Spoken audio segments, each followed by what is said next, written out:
Hey, what's up? This is Tyler. This is Trevor. I'm Bryan. And I'm Zene. We're Fight the Fade. And you're watching Midwest Music Scene.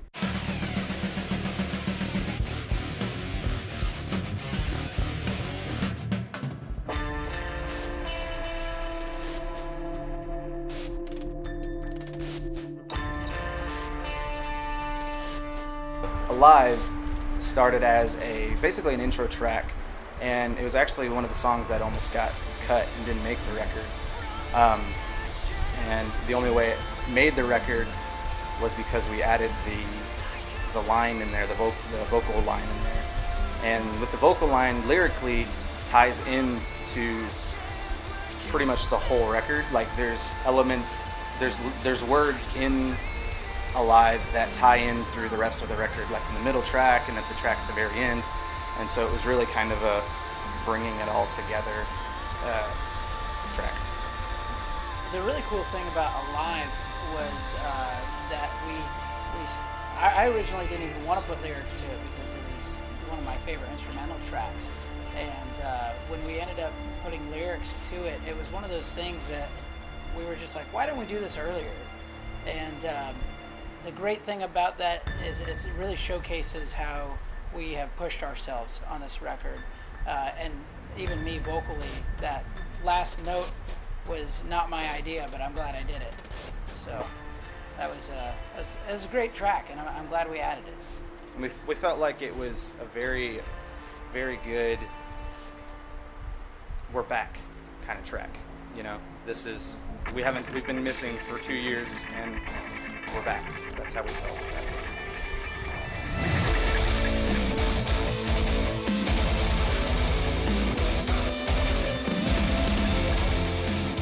The Dying Fire, or Beside the Dying Fire, wasn't actually intended to be an FTF song. It was actually intended to, you know, when you're writing a lot, and especially when you're writing for a record, you tend to write music that doesn't necessarily fit what you're writing, or maybe, you know, your initial goal that you're going for.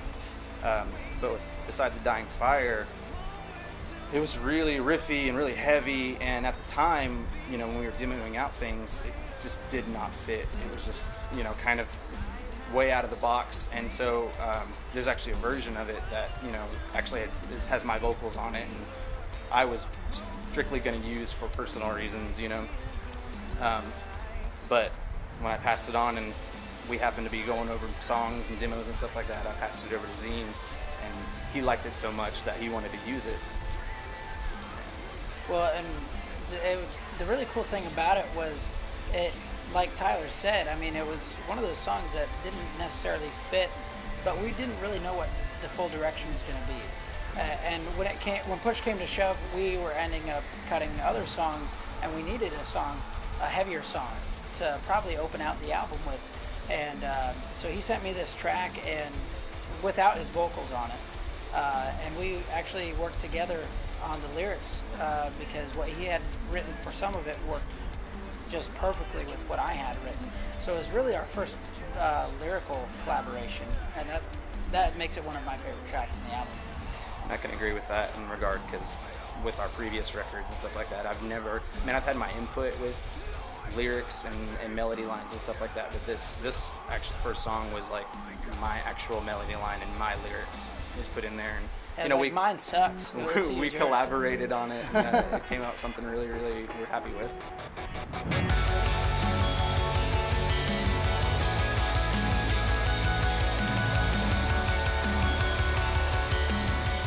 We were starting the process of demoing songs for this new album, and you know, we didn't really have a focus or a kind of like an album title that we were all really happy with.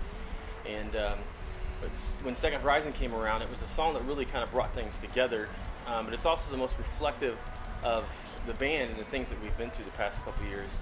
I know, like, for me personally, it's been the hardest past 2 years of my life, you know. But in coming into writing this album, there was no way we wanted it to be like an angry or horrible, you know, because I'm not the only one that's had a rough time and had our hard times over the past couple of years. So when Zene finally put together, started writing Second Horizon, we really rallied around that, because it was coming out of the storm song. It wasn't things happened to me. I was hurt, horrible, I'm mad, like, you know, a lot of 90s rock, but it was, we're through the storm. We know that there is hope, that we know that there's a future for us, you know, and as a band of like believers in Christ, you know, we always, you know, have to be reminded that God does have a future for us, and God has a future for everybody.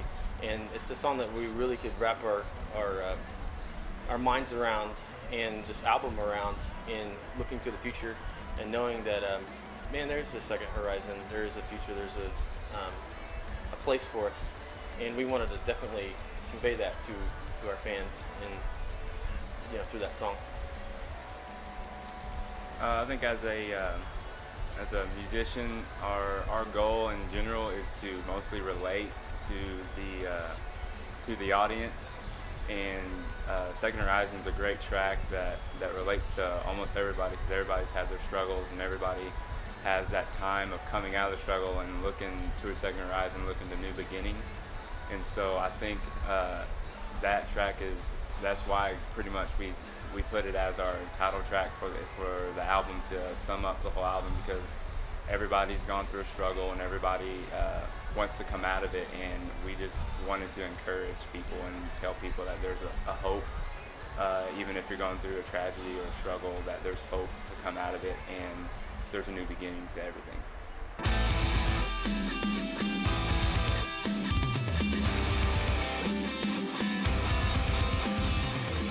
When I write, I get inspired by different things, you know, musically. And with Confessional, I wanted to incorporate, you know, big guitars, but also incorporate kind of this ambient kind of dissonance feel to it. And, you know, that really translates through the verses a whole lot. There's you know, a lot of guitar work going on, but it's kind of really in the background and just kind of eerie sounding in a way, and I think that kind of translates that eerie sound over into what the song lyrically is written about. And speaking of lyrics, you know, the whole concept behind that song, you know, is not being trapped to what other people might think about you, and moving on, because everyone's going to have an opinion, whether that be about you, whether that be about the band, whatever. You know, you cannot move on from your past if you're just lying to yourself. And that's where the term confessional of lies comes from, because that's what you're doing. You're lying to yourself if you're just stuck there. So the verses are, you know, they're about realizing that and coming to terms and standing up and telling yourself, I'm better than this, I'm ready to move forward.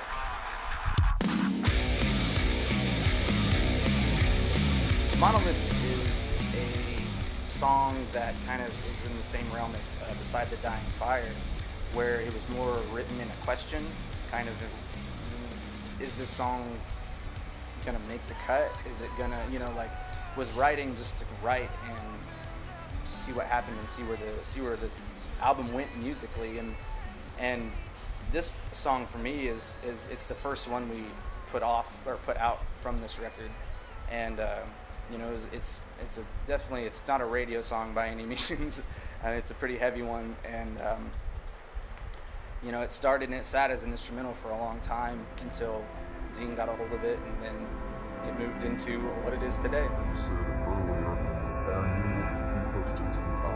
Desolate was a completely different track than what it turned out to be. It was actually an instrumental jam track, which may still see the light of day at some point, but at this point, because it was an instrumental jam and then it faded into what Desolate is now, and so basically just cut the whole front end off of it and kept it there. But the reason it's on there, and it's a short track and it's instrumental, and it more kind of sets the mood and sets the tone for what the next track is on the record, and it just kind of puts it in a dark place right in the middle of the record, and that was kind of the whole intention behind Desolate.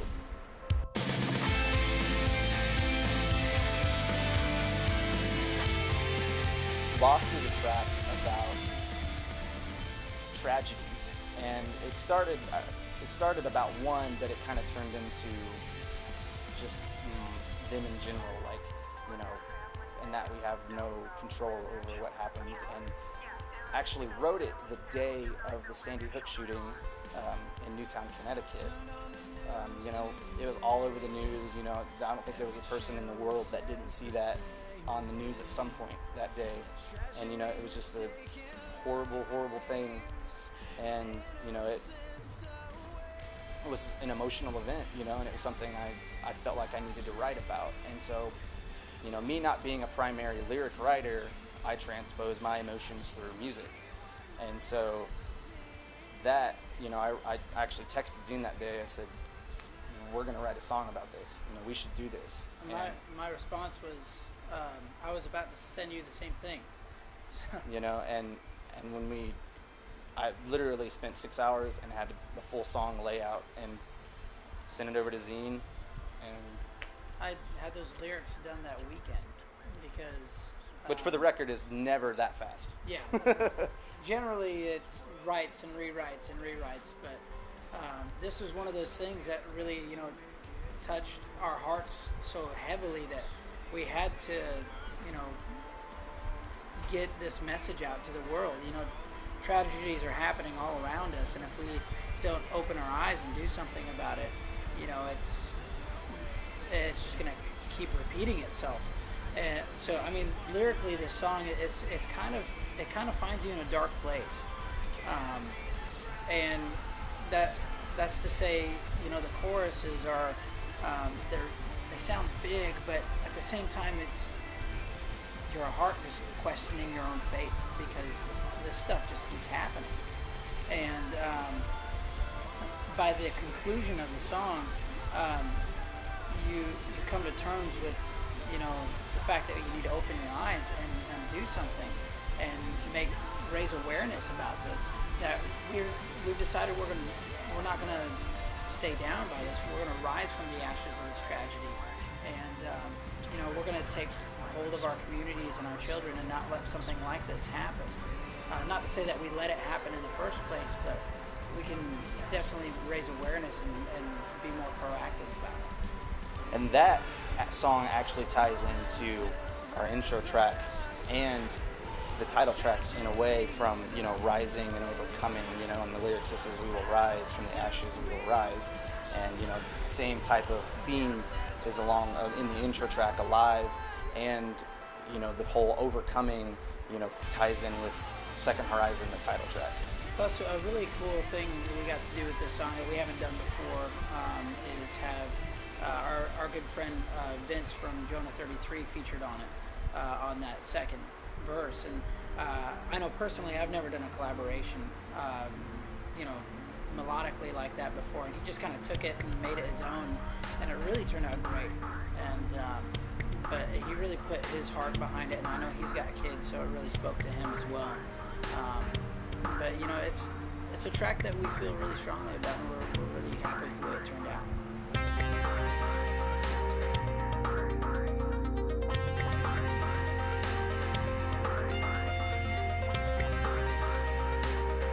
Ignition is a track that is another one that sat around for a very, very, very long time, and not even as a song, but as more of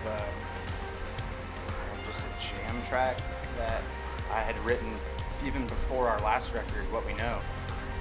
It had sat around for a very, very long time, just as a kind of an intro verse thingy into a chorus, and then that was it. And it just had stayed that way, and I think I had it up on like SoundCloud, like, you know, it was just a generic, I wrote this song, whatever, threw it out there. But when we were writing for Second Horizon, was trying to do multitudes, you know, do anything we could, try different tracks, try something that we never tried before. And that was one that took a while to get, you know, lots of rewrites, but finally came out with something that was very unique to the record, you know, very just, something was very, very different about it.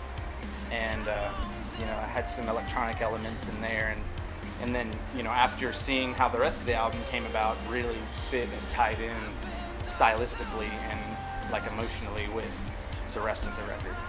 Ignition is my personal favorite track on the new album. It meets me, it hits me emotionally very, very deeply. As I was kind of talking about during the Second Horizon, you know, I've had the hardest time in my life the past couple of years.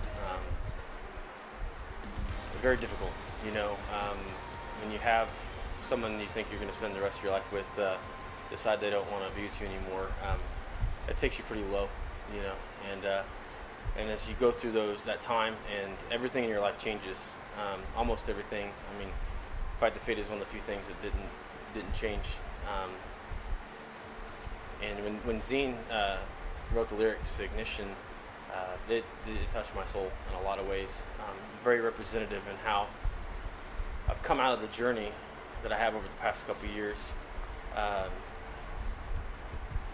I felt like I was dead inside in a lot of ways, you know, and even though I've been a follower of Christ for most of my life, you go through this time of rejection and difficulty, and you feel dead inside. And but at some point, God helps you lift you out of that and ignites your soul, and helps you to move on past it. And that really, you know, to where you really believe there is a second horizon, there is a sunrise in life.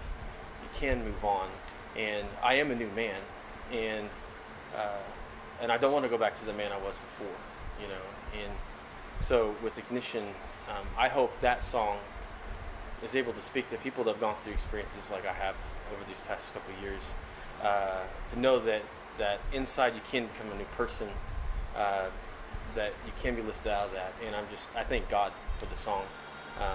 If it's on there for only the reason to touch my soul, I feel like it's worth it. But I know that I can touch more people like it has been.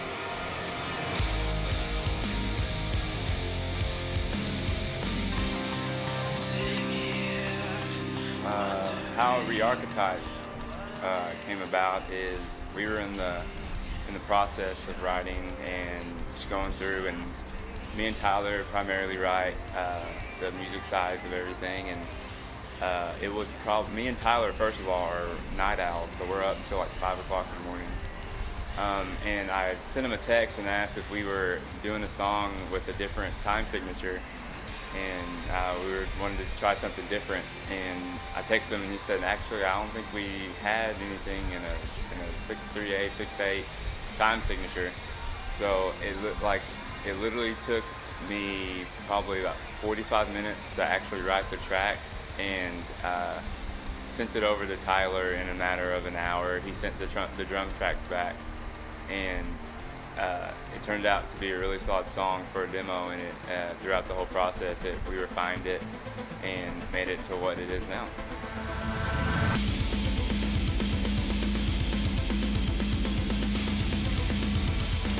Basically, the beginning electronic arpeggiated note, I had worked for about 3 to 4 months to turn that sound into a song. And I can't tell you how many times I rewrote something, you know, and I would write a full song and I would listen and go, this is terrible, and I would delete it and move on, and I wouldn't touch it for a week, and then I'd come back and try to write something else around it, and then try to write something else around it, and I was determined to write a song around this cool electronic sounding like arpeggiated noise, and because I just loved listening to just that sound in general, and to have a full song around it, I think was the initial idea behind the music section of that. And we went through so many rewrites Yes. on this one, especially the bridge. Yeah. To my knowledge, there was at least 3 bridges. There's at least 3 bridges. One of the bridges is actually so different that it turned into another song. I have another completely different song written around the bridge that was Rise at some point. But lyrically, that song it kind of brings the album full circle, as far as, you know, what Tyler had mentioned earlier with the intro track and Second Horizon and Lost, all fitting that theme of rising up. And this song's really like a battle cry. And something we really wanted to accomplish with this song was especially on the bridges, was making it really percussion oriented and huge sounding, because we wanted it to sound like we're not only rising up as a band, but people are rising with us. We're an army coming together. And that was the whole idea behind the gang vocals, the chants and the O's, all, and I think through this record in general, when we've done, chants and things like that, we've had friends from other bands, so it's kind of like not only us in this song, but it's, us and people we work with and people we respect, and it really all, like he said, it's like an army coming together, not just us, but everyone rising up and overcoming. And this song is it's a call to action. It's a battle cry. It's called Rise because that's what we're doing in the song. And it's one of those songs that, I think people have really responded to. And that's one of the reasons we released it so early on, because we knew kind of that would be the effect. But it's one of my favorite tracks on the album. Mine too. It was a lot of fun to record and get something so much bigger sounding than anything we've done before. I hear what you're saying, but I don't care. So Cut Me Off, that was one of those songs that kind of came really early on into the writing process of the album. And I think as a result of that, it kind of stands on its own. But it also has a totally different sound than it did when we originally demoed it out. I know lyrically, us as a band, we kind of we went through a tough time as a band. We've had member lineup changes here and there, and it was one of those songs that I was kind of frustrated when I was writing it, because it feels like sometimes in life you're heading towards something that seems so great, and then somebody just cuts it out from under you. And that's really what I was trying to portray lyrically, because even as followers of Christ, we get frustrated. We get upset. Jesus got mad himself. But the whole point of the song is that we won't sit idly by and let that happen to us, and over and over and over again, because there is something better out there, just over that horizon, and that's, I think, to me, the reason why it made the cut of the album, because fundamentally it ties in with everything else. And I get a lot of the message of perseverance through it, which is, we all got to be reminded of perseverance, through the hard times we go through in life, being angry, when someone stabs us in our back, or complications of life where other people make decisions that affect your life, that we have to continue to have that perseverance and not letting people cut us off, that you can't, that we're going to move on no matter what. Plus, there's a sweet guitar solo in the song, and we never did that before. So. And Tyler gets kind of jazzy-ish. A little bit. Wide awake again tonight. So Breathe, that was a whole new experience for us as Fight the Fade. I mean, we have never really done something that's piano-driven and ballady like that. And that's probably one of the reasons why it's probably my favorite track on the album. It's so soft and yet so emotional. Yeah. And but yet it builds so that it's still Fight the Fade, but it's, I don't know, it's just so unique that I love it so much.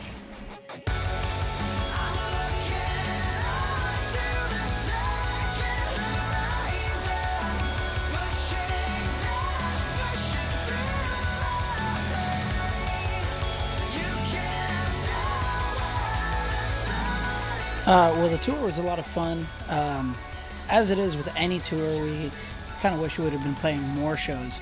But the shows that we did were so much fun that we're definitely going to be making a trip back up there very soon. Every place that we stayed at, everybody we met was so nice, and some of us actually have family in that area. So, but that was a great trip, and we tried out a lot of new stuff, set list wise, and I think everything worked out really well.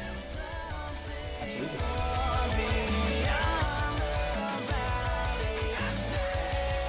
Okay, so we played a acoustic set in Osceola, Iowa, which we've never done an acoustic set with this songs, like these new songs and this lineup per se. But so we did an acoustic set, and it was like dirt roads, middle of nowhere forest on a ranch, and so we're there, and we pull up. We have to drive up into the grass, like into the, we're on a ranch. So we're up in there, and we play the show, and everything goes fine. And then we, pack up, get ready to leave, and get in the van, and it doesn't start at all. And it's about 9 o'clock at night. Sun's going down. What do you do? So we had to basically sleep in the van. So we all piled up and got a bench seat and slept in the van. And surprisingly very comfortable. Yeah, I slept great. It was low 60s, so it was nice and chilly. So you wrap up in the sleeping bag. Yeah, and yeah, we had to call for a tow truck the next morning, and still made it to the show the next day. So that was that experience on the tour. We were really blessed though that it was, because initially we thought it was going to be the fuel pump, which, if you know anything about the pricing of parts, that can be like $500. And it ended up being the coil, which was still like $200 after towing and everything like that. But we were fortunate that it wasn't as much as we thought it was going to be, and they got right to it, so we made it right to our next show, which was fun. It was a good time. Well, the title, obviously, if you've seen the record or heard the record, that's the title track, is what it's named after, is the song Second Horizon, which kind of set the theme for the rest of the record, in the aspect of, it's a song about new beginnings and looking on past where you've already been and moving past the things that have held you back and prior, and moving on to bigger, better things, and the struggle that we all go through trying to become that better person. Musically, with the record, when we write a record, we never want to put a part 2 out of something. You never want it to be the sequel of this album. You want something new and fresh. And so, when we were writing Second Horizon, it for a good while, anytime I would write something and it sounded remotely like the last record, it got scrapped. Started over, started fresh, something new, and we were really, really happy with how it turned out. Different sounds. We kind of touched on some of the electronic stuff, which is really big in music right now, and but still tried to keep the base of the rock, big guitars and stuff like that, and we're really, really stoked with how it turned out musically and lyrically.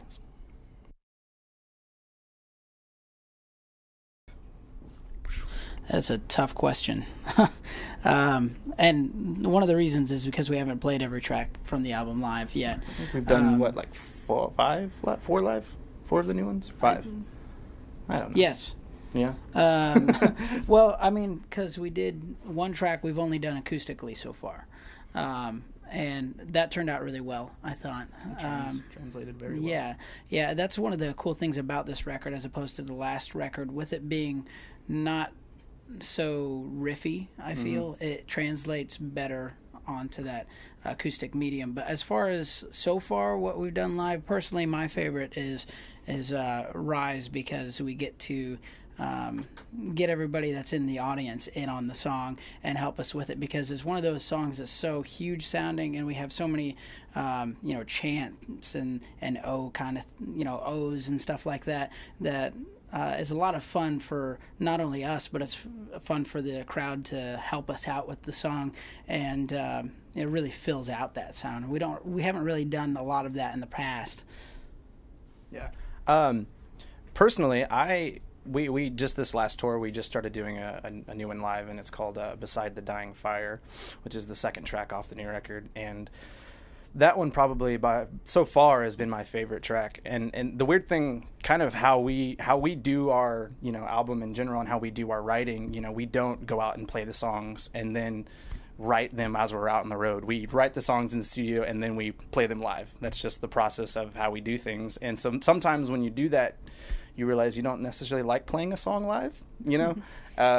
You're like, yeah, that's a lot better. That's a really good song, but I don't really enjoy playing it live. But Beside the Dying Fire definitely has been one of my favorite live tracks to play so far off the new record.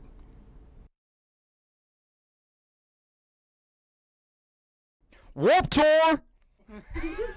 I got nothing but B-way on that. Well, for the rest of the year, I mean, like Tyler said, obviously Warped Tour is coming up a week from, well, it's coming up on the 31st of July, and we're crazy stoked about that.